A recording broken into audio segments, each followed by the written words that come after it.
Isa lamang akong simpleng lalaki na naninirahan sa Binondo, Manila. Ang aking ama ay isang Inchik at ang aking ina ay purong Pilipino. Silang dalawa ay parehong Katolik. 3 lengguwahe ang aking alam: Espanyol, Chinese at Tagalog. Sa murang edad, nagsilbi ako sa simbahan biringsang sakristan sa Binondo. Ako ay nag-aral sa kamay ng mga Dominikanong praile. Sila ang nagturo sa akin ng Espanyol. Sa pagdaan ng taon at katapatan ko sa mga Dominikano, itinalaga nila ako bilang tagapaghatid ng mensahe nila at isa sa tagapamahala ng simbahan ng Binondo. Kilala ako sa aking debosyon sa Santo Rosario. Sa pagdaan ng taon, nakilala ko ang aking asawa na si Rosario. Nagbunga ang aming pagsasama at nabiyaan ng mga sumpling 2 lalaki at 1 babae.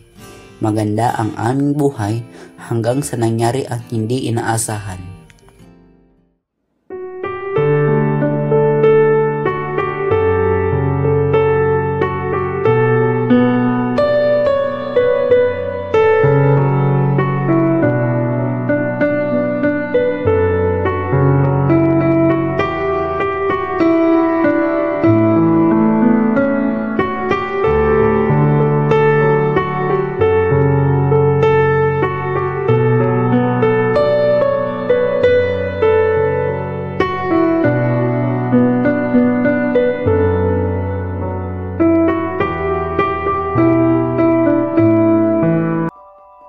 Tahanan ni Lorenzo sa Binondo, Manila.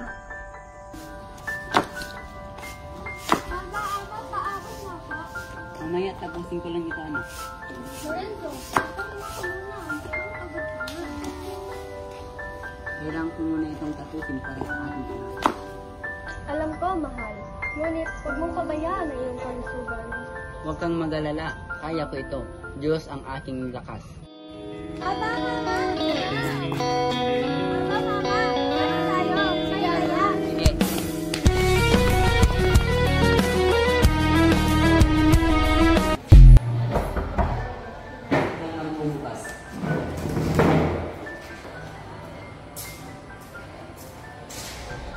Magandang umaga, Lorenzo. Magandang umaga, Padre. Halika, tuloy ka. Magandang umaga rin, Rosario. May magandang balita ko sa iyo, Lorenzo. Ano po yun? Maaari ba kitang makausap? Sige po, Padre, dito tayo.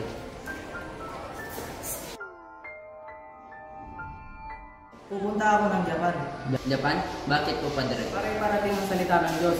Maaari mo ba akong samahan? Pag-iisipan ko, Padre. Pagkatapos kausapin ni Lorenzo si Padre Ibanez, sinabi niya sa asawa na inalok siya nitong pumunta sa Japan. Rosario, inalok ako ni Padre Ibanez na pumunta sa Japan. Japan? Lorenzo, delikado doon. Pinapatay nila ang mga Kristiyano. Alam ko, pero ito ang gusto ng Diyos para sa akin. Pero, paano kami? Paano ang ating mga anak? Manalangin na lang tayo sa Panginoon. Mag-iingat ka doon, mahal ko.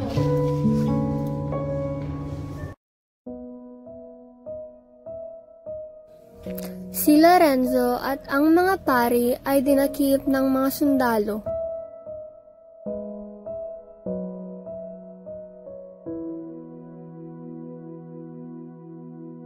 Mga kapatid, ating dinggin ang salita ng Diyos. Hoy!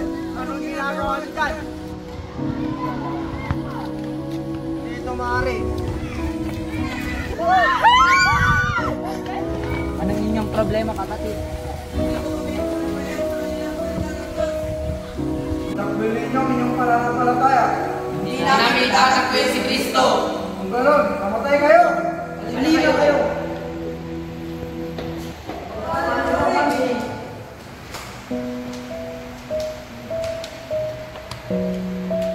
Lorenzo Luis, anong inyong masasabi? Ako isang Kristiyano, mamamatay ako para sa Diyos. Kung meron man ako isang libong buhay, ialay ito ko sa Kanya.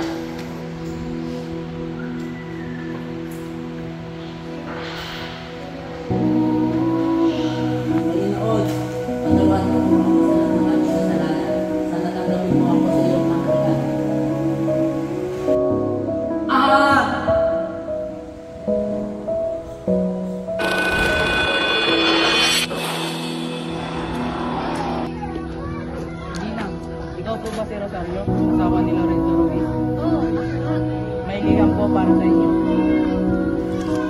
San Lorenzo Ruiz ay isang saksi ng pananampalataya. Pinakita niya sa atin na ang pag-ibig sa Diyos ay higit sa lahat. Siya ay isang inspirasyon sa ating lahat. Hindi siya nagtakwil sa kanyang pananampalataya, kahit na nasa harap siya ng kamatayan. Ang kanyang katapangan at pananampalataya ay nagbigay inspirasyon sa maraming tao sa mundo, lalong-lalo na ang mga kabataang nagsisilbi sa simbahan.